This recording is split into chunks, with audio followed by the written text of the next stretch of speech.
Joe Zekas. I'm from ChicagoRealEstateExperts.com.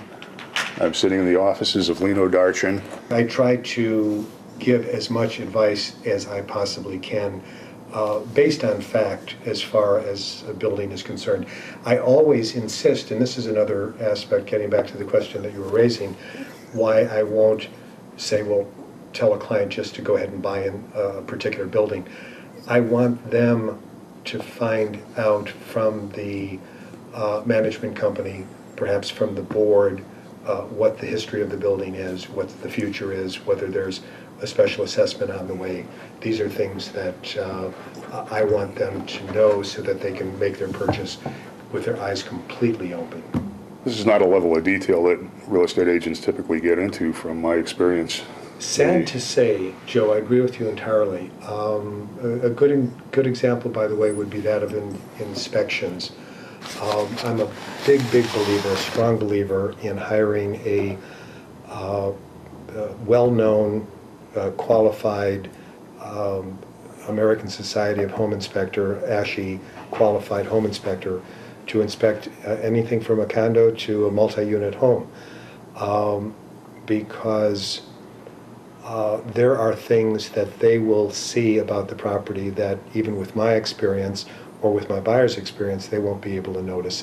Issues with windows, issues with structure, issues with roof, et cetera, et cetera. Unfortunately, there are some real estate practitioners, and this is a sad statement as far as the industry is concerned, they will recommend a home inspector who is a soft touch. In other words, who's going to do a superficial look at the building, give his or her blessings, and unfortunately the buyer is buying into a piece of junk or is buying into a building that very soon will be needing a major special assessment for risers or for windows or for roof or tuck pointing. Tuck pointing is a major issue. Another thing too, by the way, is that with the rapid expansion of Lincoln Park in the last 15 years, the developers have been using a lot of a product known as split-faced block. And many people know this story, that absorbs water and it frequently causes mold and mildew.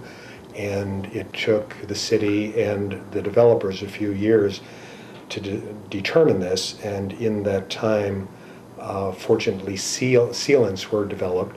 But the point I'm getting at is that sometimes people are still moving into buildings that were built in the last 15 years that have never been sealed.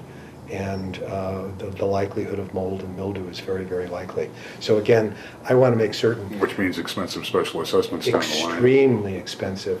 I work basically on the principle that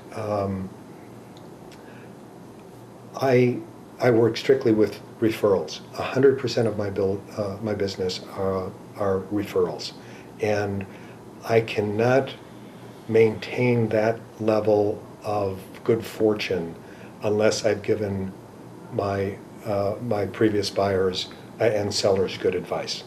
And what I do is make certain that they have a good home inspection, that they have a good attorney, that they have a good mortgage lender.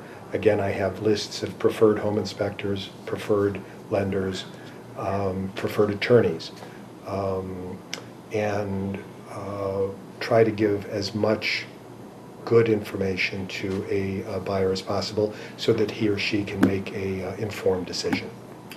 You're not suggesting I would need a referral to you to do business with you if we developed a relationship online, are you? No, not at all. And actually, I would consider that as a referral.